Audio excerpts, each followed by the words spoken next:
সহ্য করতে পারি না রে। আমাদের জল পিপাসায় বুক ফিরে যায়। ওরে সিন্ধু, কেন তুই এখনো আমাদের কাছে ফিরে আসছিস না? সিন্ধু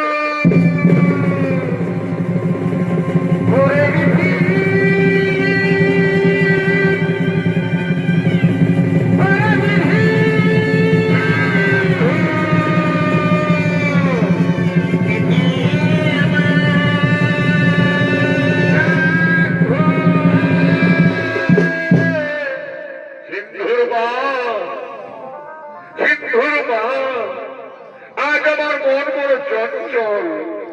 আমার মন বলছে হয়তো আমাদের সিন্ধুর কোন বিপদ হয়েছে।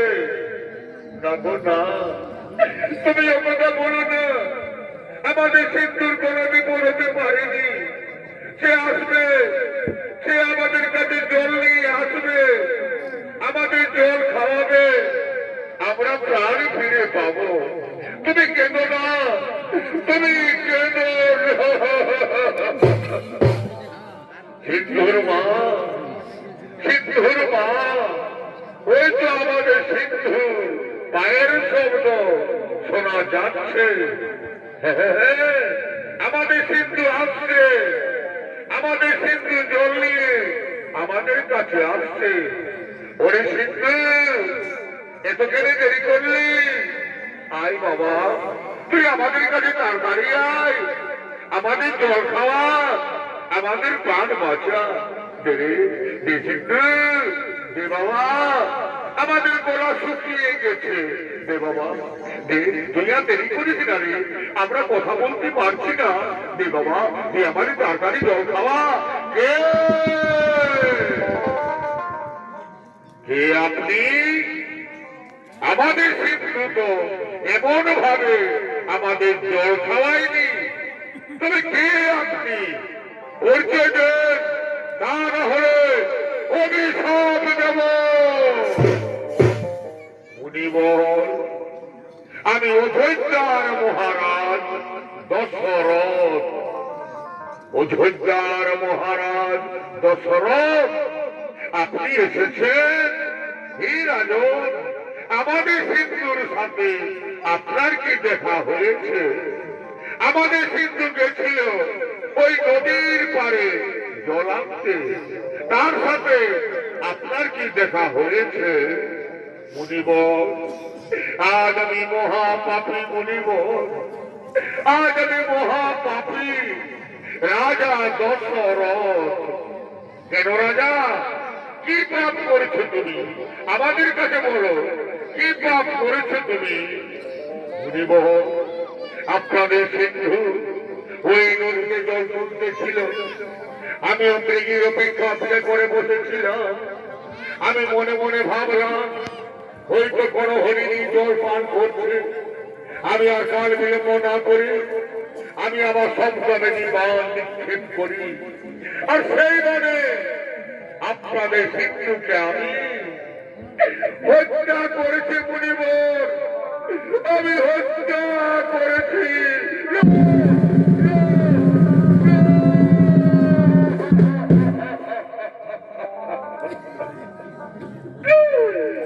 কি করলে রাজা, তুমি কি করলে?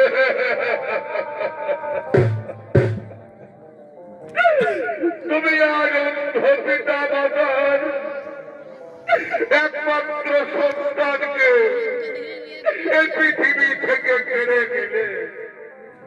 কে আমাদের জল খাওয়াবে?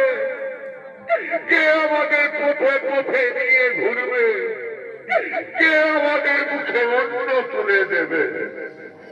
তুমি আজ একটি প্রাণ কেড়ে নাওনি রাজা, তুমি আজ তিনটা প্রাণ এই পৃথিবী থেকে কেড়ে নিলে। তুমি মহাপাপী রাজা, তুমি মহাপাপী, তুমি মহাপাপী।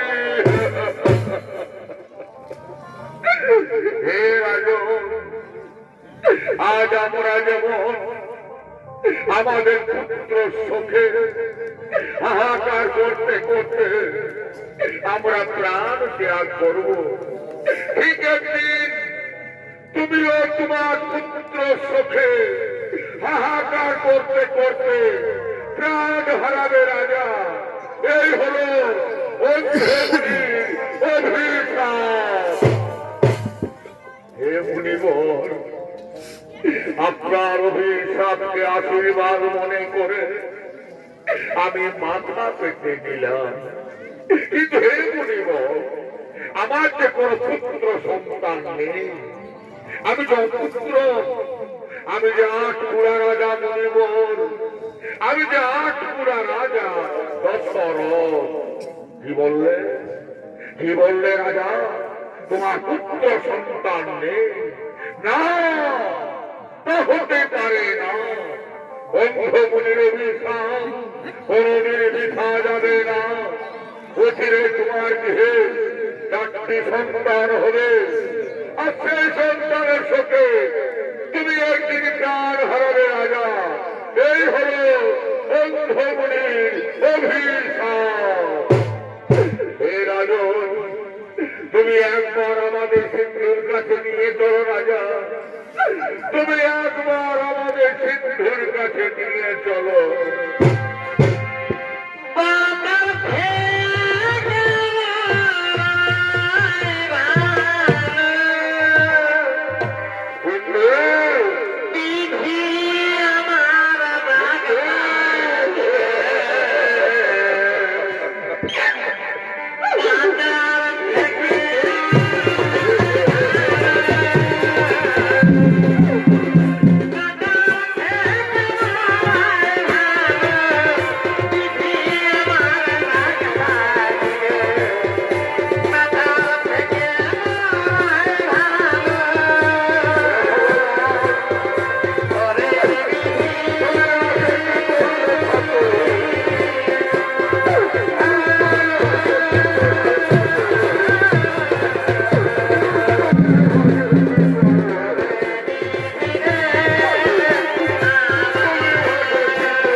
দশরথ রাজার গৃহে 4টি সন্তান হলো, যাদের নাম রাম, লক্ষ্মণ, ভরত, শত্রুঘ্ন। তারা ধীরে ধীরে সর্ববিদ্যায় পারদর্শী হলেন। রামচন্দ্র তারকা রাক্ষসীকে বধ করলেন, অহিয়া উদ্ধার করলেন, ধর্ষণ ভঙ্গ করে মা সীতাকে বিবাহ করে রামচন্দ্র অযোধ্যার রাজ দরবারে ফিরে এলেন। এদিকে অযোধ্যার রাজ দরবারে মহারাজ দশরথ এবং তার মন্ত্রী সেনাপতিগণ আগমন করছে।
বংশের পূর্বপুরুষের নিয়ম আমি আমার জ্যেষ্ঠপুত্র রামচন্দ্রকে অযোধ্যা রাজা করে আমি বান বস্তু সত্যাগ্রহণ করতে চাই। তোমাদেরকে মতামত আমার কাছে তোমরা প্রকাশ করো ভাই। মহারাজ এত অত্যন্ত প্রশ্ন মহারাজ, আমরা সকলে চাই অযোধ্যা আবাস বলে চাই। এরপর আপনি অযোধ্যা রাজা করুন রামচন্দ্রকে, তাতে আমরা সকলে আনন্দিত আছি মহারাজ।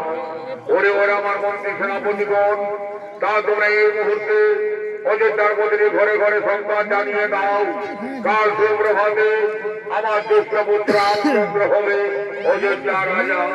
তারা যেন সকলে অযোধ্যা রাজ দরবারে আসেন, আমার ছেলে রামকে সকলে আশীর্বাদ দিন।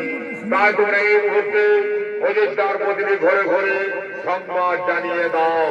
তাই হবে মহারাজ, তাই হবে।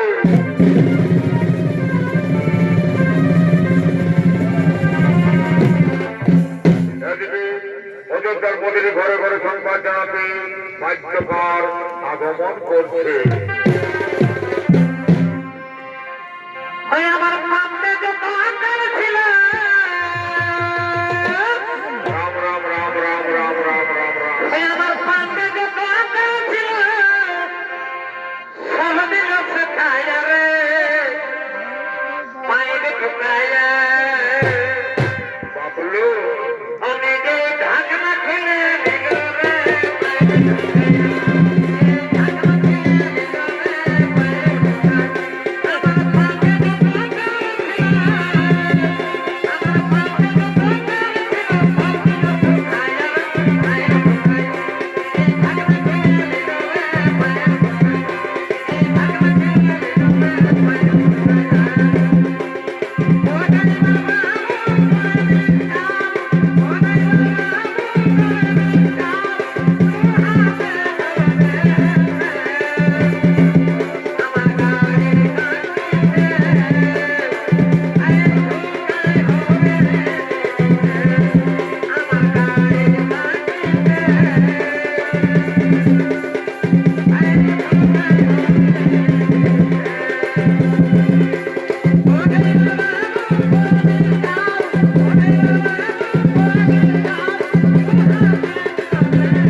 তোরা বিড়ি খাবি লাগে বলছিল, তোমরা দেখছি মাঝের গুজর গুজর গুজর গুজর আর গুজর গুজর করছি। আর কেউ কেউ মনে মনে ভাবছি পথে ঘর থেকে যাবো নাকি। এই জন্য আমরা পুরুলিয়ার ঘুমিয়ে গান লিখে দেব যে বিড়ি খার মন বুঝা বড় দায়। সেই জায়গা তোমরা জানো তোমাদের কাছে আমি কেন এসেছি, তোমরা প্রচুর জানো।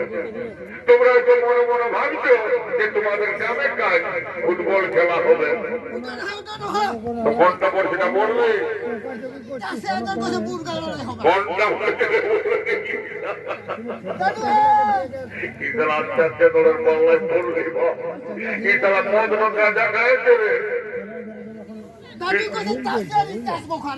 এই তারা মদ গাঁজা খাইছে রে, কাছাটুকু রসি খাইছি।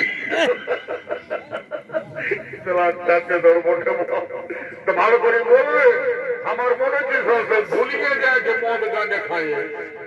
রাজার বেটা রাম রাজা হবে। এই জন্য মহারাজ তোমাদেরকে সবাইকে নিমন্ত্রণ করতে পাঠাইছে। দেখো মা মসি কাকি জেঠিরা তোমরা বলছি গো, তোমরা তাই কেউ ঘরে থাকো না বাছারা, তোমরা সবাই যাবে অযোধ্যা রাজ দরবারে।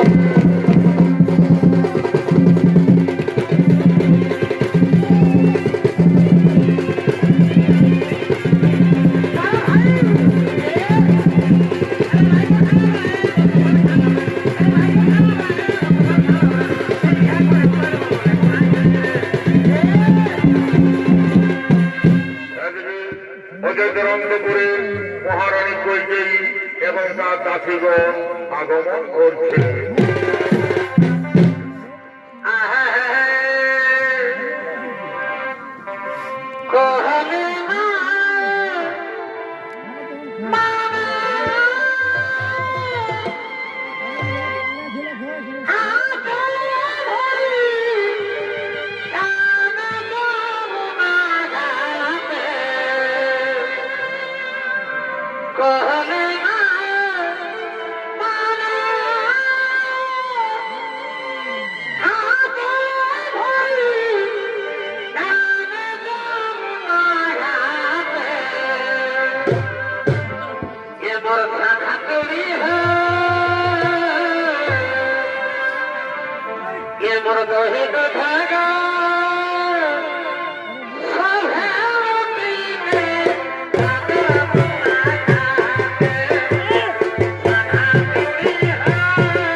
বলছি সম্পাতি আজ আমার কাছে এনেছি। মহারানী, কাল অযোধ্যা রাজা হবে রামচন্দ্র, এই সংবাদ আমি তোমার কাছে এনেছি। ওরে মন্থরা, কিন্তু অত্যন্ত সংবাদটি আজ আমার কাছে এনেছি। কাল অযোধ্যা রাজা হবে রামচন্দ্র, এর থেকে আর আমার কাছে কি আনন্দের সংবাদ হতে পারে না মন্থরা? এইটা আমার গোড়া রত্নহার, তোকে আমি পুরস্কারে পুরস্কৃত করলাম।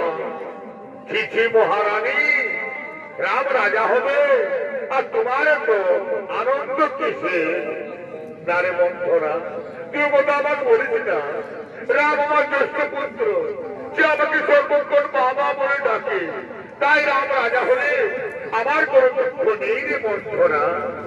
মহারানী, তুমি ভেবে দেখো, রাম রাজা হলে ভরত হবে রামের দাস, আর তুমি হবে কৌশল্যা দাসী। তার থেকে তোমার মৃত্যু অনেক ভালো রানী, তুমি মরে যাও, তুমি মরে যাও। নারে মন্থরা, তুই কথা আমাকে বলিস না, রামকে আমি ভরতের থেকে অনেক ভালোবাসি, সে আমাকে সর্বক্ষণ মামা বলে ডাকে, তাই রাম রাজা হলে আমার কোন দুঃখ নেই রে মন্থরা। মহারানী, তুমি ভেবে দেখো, আর তুমি যদি আমার কথাই চলো, তবে আমি তোমার ছেলে ভরতকে অযোধ্যা রাজা করে দেব। কেমন করে দাসী আমার ছেলে ভরত অযোধ্যা রাজা? বল তুই, কেমন করে হবে আমার ছেলে ভরত অযোধ্যা রাজা? মহারানী, পূর্বে দেবতা দানবদের যুদ্ধে মহারাজ ক্ষতবিক্ষত এসেছিলেন, তখন মহারাজকে তুমি সেবা যত্ন করে ভালো করেছিলে। তখন মহারাজ তোমাকে দুটি বর দিতে চেয়েছিল, আজ তুমি মহারাজের কাছে সেই দুটি বর চেয়ে নাও। এক করে করো তোমার ছেলে ভরতকে অযোধ্যা রাজা, আরেক করে করো রামকে 14 বছর বনবাসী। হেরে মন্থরা, আজ আমি তাই করবো, আজ আমি মহারাজের কাছে দুটি বর চাইব। এক করে করবো আমার ছেলে ভরতকে অযোধ্যা রাজা, আরেক করে করবো রামকে 14 বছর বনবাসী। মহারানী, তুমি তোমার অলঙ্কার খুলে ফেলো, তুমি মাটিতে পড়ে থাকো, তবেই তুমি মহারাজের কাছে ওই দুটি বর পাবে। ওই তো মহারাজ তোমার কাছেই আসছে। এখন আমি আসি রানী, এখন আমি আসি। মহারানী, মহারানী, মহারানী। একি রানী, কেন আনন্দের দিনে মাটিতে পড়ে আছো? কেন তোমার সর্বাঙ্গ অলঙ্কার নেই? কেন তোমার চোখে সাবুনের ধারা বলছে? তোমার কি কোন সুখ করেছে, নাকি তোমাকে কেউ কোন করেছে অপমান? না রাজা না, আমার করেনি কোন সুখ, আমাকে কেউ কোন করেনি অপমান। আজ আমি নিজের জায়গায় মরতে চাই রাজা, এই কইকে আর ওদের জায়গাতে থাকবে না রাজা। তুমি কইকে মরতে দাও, তুমি কইকে মরতে দাও। না রানী না, আমি তোমাকে মরতে দেব না। তুমি আমার নয়নের মণি, তুমি আমার অন্তরের আলো, তুমি আমার সর্বশ্রেষ্ঠ রানী। আমি তোমাকে সমস্ত রানীর থেকে ভালোবাসি রানী। তাই বলো, আজ আনন্দের দিনে তুমি আমার কাছে কি চাও? তুমি আমার কাছে যা চাইবে আমি তোমাকে তাই দেব হাসি মুখে। রাজা, তোমার মনে আছে পূর্বে দেবতা দানবদের যুদ্ধে তুমি ক্ষতবিক্ষত এসেছিলে, তখন আমি তোমাকে সেবা যত্ন করে ভালো করেছিলাম। তখন তুমি আমাকে দুটি বর দিতে চেয়েছিলে। আজ আমি তোমার কাছে সেই দুটি বর চাই রাজা। বলো, তুমি আমাকে সেই দুটি বর দেবে? রানী, আমি আমার রামের নামে শপথ নিয়ে বলছি, তুমি আমার কাছে যা চাইবে আমি তোমাকে তাই দেব। বলো রানী বলো, তুমি আমার কাছে কি পেলে আজ আনন্দিত হবে? রাজা, আমি চাই এক করে করুন আমার ছেলে ভরতকে অযোধ্যা রাজা, আর এক করে করুন রামকে 14 বছর বনবাসী।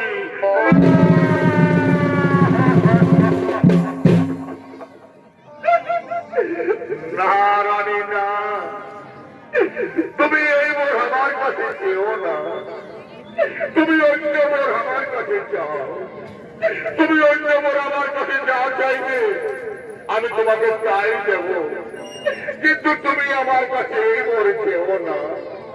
না রাজা না, অন্য মোর আমার প্রয়োজন নেই রাজা, যদি আপনি আমাকে দেবেন জীবন এক করে করুন আমার ছেলে ভরতকে অযোধ্যা রাজা, আরেক করে করুন রামকে 14 বছর বনবাসী।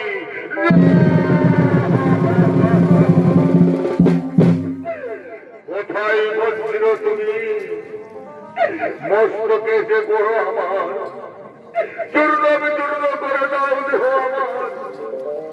এই কথা শোনার পূর্বে আমার মৃত্যু হলো না কেন? আমার মৃত্যু হলো না ছিল।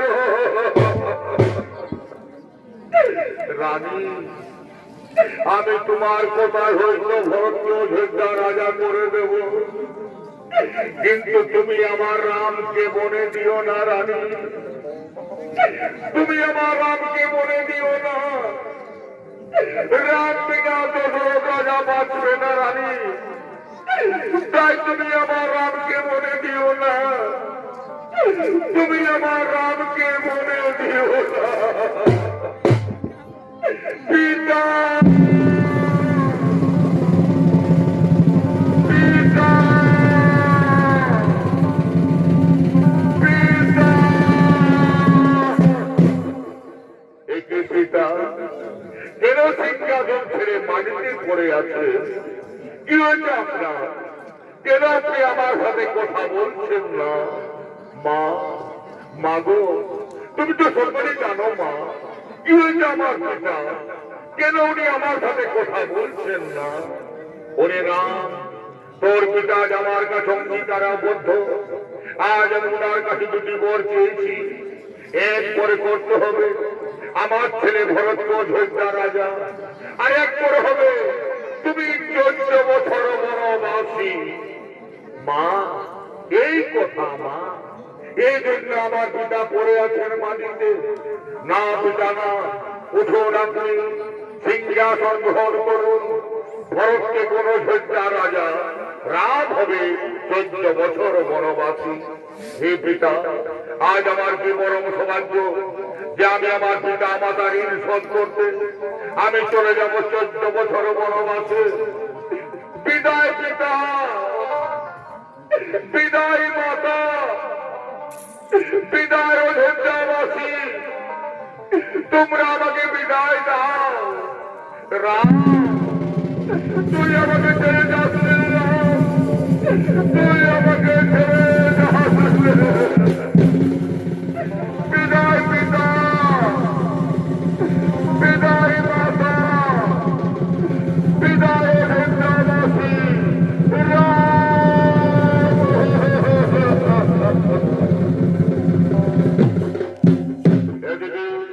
রাম লক্ষ্মণ সীতা চলে গেলেন বনবাসে।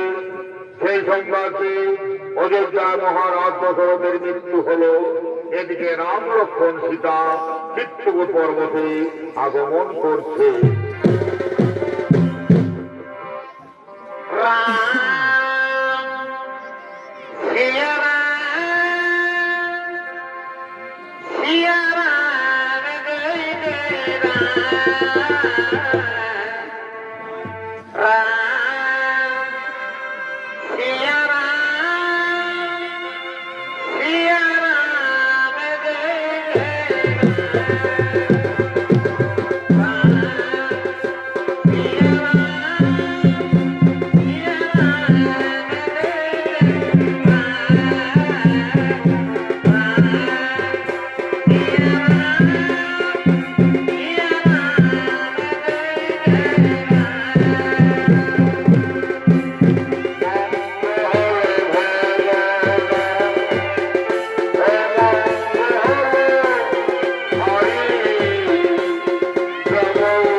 পর্বতে অবস্থান করেছে। এদিকে ভরত শত্রুঘ্ন চিত্রকূট পর্বতে আগমন করছে।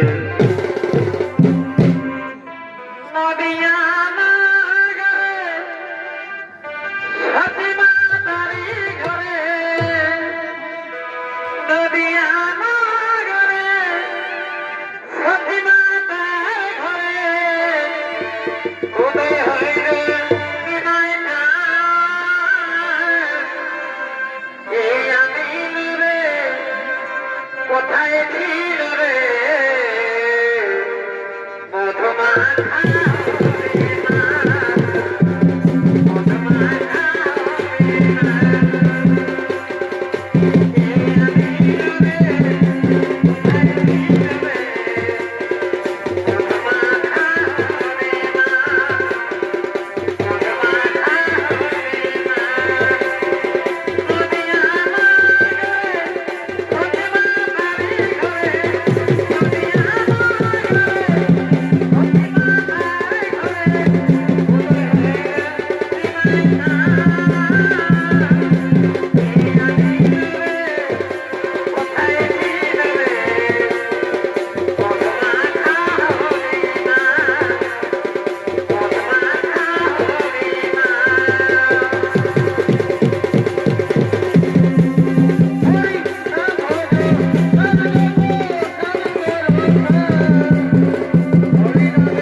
আমাদের শত সহস্র প্রণাম।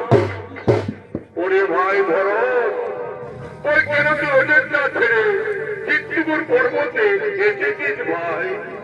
দাদা, আপনি অযোধ্যায় শূন্যকার হয়ে গেছে দাদা। আপনি অযোধ্যায় শ্মশানে পরিণত হয়ে গেছে। তাই তো আপনার কাছে আমরা এসেছি দাদা। ওরে ভাই ভরত, বললেন যে আমার সকল কুশলে আছেন তো? আমার পিতা আমার মাতারা কেমন আছেন ভাই? দাদা, ও কথা আপনি বলবেন না দাদা। আপনি চলে এলেন বনবাসে, আর আপনার চোখে আমাদের পিতা হারাম হারাম করতে করতে তিনি চলে গেলেন স্বর্গবাসে। পিতা,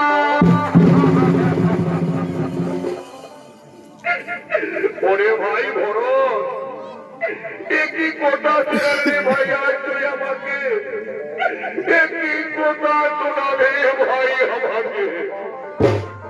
দাদা, আপনাকে নিয়ে যেতে যেতে আমি অযোধ্যায়, আপনি আমার সাথে ফিরে চলুন দাদা। দাদা রে ভরত, আপনার সামনে প্রাণ ত্যাগ করবে না রে ভাই ভরত। তুই কথা আমাকে বলিস না। আমি যে পিতৃসত্য পালনের জন্য 14 বছরে তিনি বনবাসে, আমি যদি অযোধ্যায় ফিরে যাই তবে সূর্য বংশের নামে কলঙ্কিত হবে। ওরে ভাই, তুই আমার আদেশে অযোধ্যায় ফিরে যা ভাই। দাদা, আপনার আদেশ আমি অমান্য করতে পারি না দাদা, কিন্তু আমি অযোধ্যায় ফিরব না। আমি ফিরব নন্দী গ্রামে। আপনার পায়ের পাদুকা আমার মস্তকে তুলে দিই, নিয়ে যাব নন্দী গ্রামে। সিংহাসনে বসাবো আপনার পাদুকা। আপনার পাদুকা হলে রাজা, আমি কেবল উপলক্ষ মাত্র।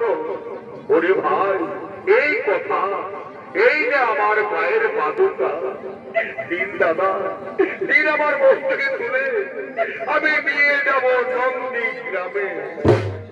দাদা, আজ ভরতের শেষ নিবেদন। আমি একদিন গুনে গুনে 14 বছর পার করব। যেদিন 14 বছর পূর্ণ হবে, সেই দিন যদি আপনাকে আমি না দেখি অযোধ্যায়, সেই দিন আমি ভরতকে কেউ দেখা পাবে না দাদা। সেদিন এই ভরত মরবে, তাকে কেউ দেখা পাবে না। ওরে ভাই ভরত, আমি তোকে কথা দিলাম, যেদিন 14 বছর পূর্ণ হবে, সেই দিন আমি অবশ্যই ফিরব অযোধ্যায়। এবার তুই ফিরে যা ভাই। বিদায় দাদা, বিদায় দাদা।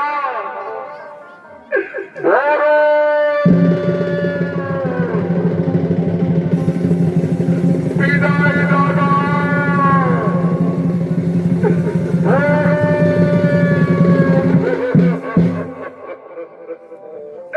ওরে ভাই লক্ষণ, ভরত চলে গেল। তার কাছে আমরা জানতে পারলাম আমাদের পিতা চলে গেছেন স্বর্গবাসে। তাই তো পুত্রের কর্তব্য হলো পিতাকে পিতৃ দান করা। ওরে ভাই, আজ আমরা ভিখারি, আজ আমরা অরণ্যের মাঝারে মুনি কর্মীদের কাছে গিয়ে ভিক্ষে করবো, তারপর আমরা আমাদের পিতাকে পিতৃ দান করবো। পিতা, তুমি এই ফাল্গুন তীরে বসে অপেক্ষা করো, আমরা এখন ভিক্ষে করে তোমার কাছে ফিরে আসবো।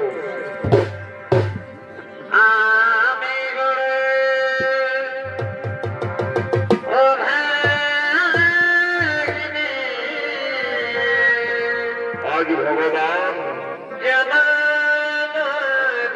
দাঁড়ে দাঁড়িয়ে ভিক্ষে করছে।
ফিরে মা সীতার কাছে এতে নিয়ে মহারাজ মা সীতাকে বলছেন, মা সীতা, মা গো, আমি তোমার কাছে এসেছি মা। হে পিতা, আপনার চরণে আমার ছোট করে প্রণাম পিতা, আপনার চরণে আমার ছোট করে প্রণাম গ্রহণ করুন পিতা। তথাস্তু মা সীতা। হে মা সীতা, আমার ছেলেরা আমাকে পিণ্ডদান দেয়নি মা, তাই তো আমি স্বর্গে যেতে পারি না মা। আমার জন্য স্বর্গের দ্বার চিরতরে বন্ধ হয়ে আছে। হে পিতা, আপনার ছেলেরা কিন্তু ভিক্ষে করছে, ওনারা ফিরে এলে আপনাকে পিণ্ডদান করবেন পিতা। ততক্ষণ আপনি আমার কাছে বসে অপেক্ষা করুন পিতা। না মা সীতা, না, আমার কাছে বসে থাকার অপেক্ষার সময় নেই মা। আমাকে যদি দাদায় পিণ্ডদান করা না হয় তবে আমি কোনদিন স্বর্গে যেতে পারবো না মা। তাই হে মা সীতা, তুমি আমাকে পিণ্ডদান করো মা।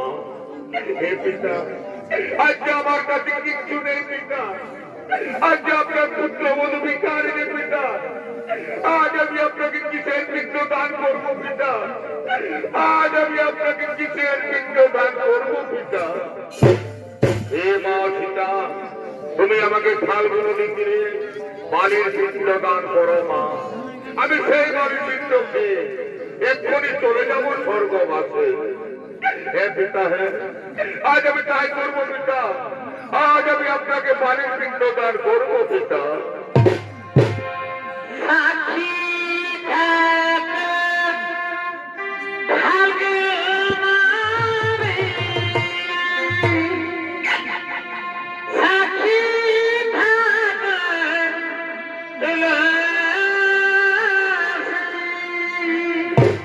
ওরে ফাল্গুন নদী, ওরে তুলসী, আজ তোমরা সাক্ষী থাকো। তোমাদের সাক্ষী রেখে আজ আমি আমার শ্বশুরকে বালির পিণ্ডদান করছি। আমার বহু এলে তোমরা তাকে বলে দিও যে আমি আমার শ্বশুরকে বালির পিণ্ডদান করেছি। সাক্ষী থাকো ভাগ্যবানে, সাক্ষী থাকো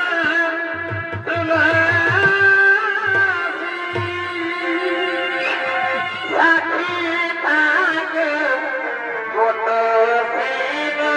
শ্বশুরকে, সাক্ষী থাকো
এইবার আমরা আমাদের পিতাকে পিণ্ডদান করবো সীতা।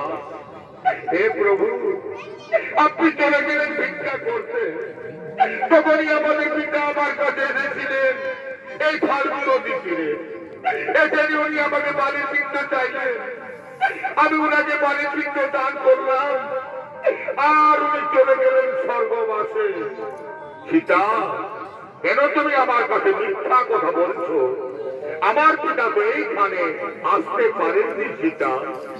না না প্রভু, না, আমি মিথ্যে কথা বলিনি প্রভু। আমি আপনার শপথ নিয়ে বলছি, আমাদের পিতা আমার কাছে এসেছিলেন, আমি উনাকে বালির পিণ্ড দান করলাম, আর উনি চলে গেলেন স্বর্গবাসে। সীতা, তুমি যে আমার পিতাকে বালির পিণ্ড দান করেছো, তোমার কাছে কেউ কি সাক্ষী আছে? আছে প্রভু, আমার কাছে ফাল্গু নদী সাক্ষী আছে। পরে ফাল্গু নদী, তুই তো দেখেছিস, তোর সামনে তোকে সাক্ষী রেখে আমি আমার শ্বশুরকে বালির পিণ্ড দান করেছি। তুমি এই কথা আমার বহুকে বলে দাও, তুমি আমার মা রক্ষা করো, তুমি আমার মা রক্ষা করো। না সীতা, না, আমি মহারাজ দশরথকে এইখানে আসতে দেখিনি। কি বললেন, কি বললো রে ফাল্গু নদী? তুমি দেখে নিও আমার প্রভুর কাছে মিথ্যা কথা বলেছিলে, তুমি দেখে নিও আমার প্রভুর কাছে আমাকে মিথ্যাবাদী সাজাবে। ওরে ফাল্গু নদী, আজ আমি তোমাকে অভিশাপ দেব, তোর তোর মন্দির উপরে বলবি না, তুই হবে দোষিলা, তোকে কুকুর শিকার পার হবে, এই আমার অভিশাপ তোমাকে। বলো সীতা, আর কে সাক্ষী আছে তোমার কাছে? আছে প্রভু, আমার কাছে শিমল বৃক্ষ সাক্ষী আছে। পরে শিমল বৃক্ষ, তুই তো দেখেছিস, তোর সামনে তোকে সাক্ষী রেখে আমি আমার শ্বশুরকে বালির পিণ্ড দান করেছি। তুমি এই কথা আমার বহুকে বলে দাও, তুমি আমার মা রক্ষা করো, তুমি আমার মা রক্ষা করো।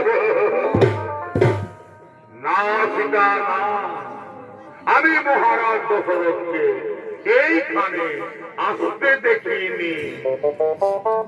কি বললেন, কি বললো ওই শিমল বৃক্ষ? তুমিও দেখে নিয়ে আমার প্রভুর কাছে মিথ্যা কথা বলেছিলে। ওরে শিমল বৃক্ষ, আজ আমি তোমাকে অভিশাপ দেব, তোর ফুলের সুগন্ধ থাকবে না, তোর ফুলের দেবতাদের পূজায় কোনদিন লাগবে না, এই আমার অভিশাপ তোমাকে। বলো সীতা, আর কে সাক্ষী আছে তোমার কাছে? আছে প্রভু, আমার কাছে মা তুলসী সাক্ষী আছে। মা গো, তুমি তো দেখেছো মা, তোমার সাথে তোমাকে সাক্ষী রেখে আমি আমার শ্বশুরকে বালির পিণ্ড দান করেছি। তুমি এই কথা আমার বহুকে বলে দাও, তুমি আমার মা রক্ষা করো, তুমি আমার মা রক্ষা করো। না সীতা, না, আমি মহারাজ দশরথকে এইখানে আসতে দেখিনি।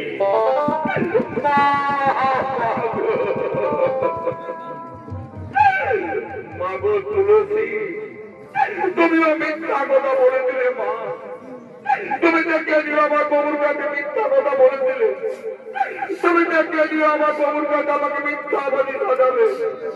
ও মা তুলসী, আজ আমি তোমাকে অভিশাপ দেব, তোর কাজ যেখানে সেখানে পার হবে, তোমাকে কুকুরও ঘৃণা করবে, এই আমার অভিশাপ তোমাকে। বলো সীতা, আর কে সাক্ষী আছে তোমার কাছে? আছে প্রভু, আমার কাছে বটবৃক্ষ সাক্ষী আছে। পরে বটবৃক্ষ, তুই তো দেখেছিস, তোর সামনে তোকে সাক্ষী রেখে আমি আমার শ্বশুরকে বালির পিণ্ড দান করেছি। তুমি এই কথা আমার বহুকে বলে দাও, তুমি আমার মা রক্ষা করো, তুমি আমার মা রক্ষা করো। হে মা সীতা, হে প্রভু রামচন্দ্র, আপনি চলে গেলেন ভিক্ষা করতে, তখনই আপনার পিতা মহারাজ এসেছিলেন ফাল্গু নদী তীরে। এসে নিয়ে মহারাজ মা সীতাকে বাড়ির পিণ্ড চাইলেন। মা সীতা মহারাজকে বাড়ির পিণ্ড দান করলেন। তখনই মহারাজ চলে গেলেন স্বর্গবাসে। এটা আমি নিজের চোখে দেখেছি প্রভু। আমি জীবনে কোনদিন মিথ্যা কথা বলিনি প্রভু। মা সীতা যা বলেছেন তা সম্পূর্ণ সত্য ঘটনা প্রভু। ধন্য ধন্য রে মনোবৃক্ষ, তুই আজ আমার মা রক্ষা করলি। তুই আজ আমাকে মিথ্যাবাদীর ওপরের থেকে আমাকে বাঁচালে। ওরে মনোবৃক্ষ, আজ আমি তোমাকে আশীর্বাদ দেব। সত্য ত্রেতা দাপর কলি চার যুগে অমর হয়ে থাকবি। তোর কথা তোর কাছ থেকে কোনদিন ধরেছে ছবি না। তোর ছায়া থাকবে শান্তি শীতল সিদ্ধ। তোর ছায়া নিতে যেজন বসবে সেটিও শান্তি থাকবে, তার কোন চিন্তায় পৃথিবীতে থাকবে না। এই আমি তোমাকে আশীর্বাদ দান করলাম প্রভু। এবার তো মিথ্যে বলিনি প্রভু, এবার আমি মিথ্যে বলিনি। উঠো সীতা, উঠো তুমি। আমি প্রমাণ পেলাম সত্য তুমি আমার পিতাকে বাড়ির পিণ্ড দান করেছো। তাই নাই হয়ে জগতের মুখে পিণ্ড দানের খ্যাতি যুগে যুগে মানবের মুখে অমর হয়ে থাকবে। এই আমি তোমাকে আশীর্বাদ দান করলাম। শুনো সীতা, শুনো ভাই লক্ষ্মণ, এবার আমরা চিত্তপুর পর্বত ছেড়ে চলে যাব পঞ্চপতি বনে। আর দু হাত তুলে বলবে কৃষ্ণ না, রাধে রাধে, পূর্ণ হবে সকল মনস্কার। সীতারাম সীতারাম। আর দু হাত তুলে বলবে কৃষ্ণ না, পূর্ণ হবে সকল মনস্কার। আজ প্রেমানন্দে বাহু তুলে, আজ প্রেমানন্দে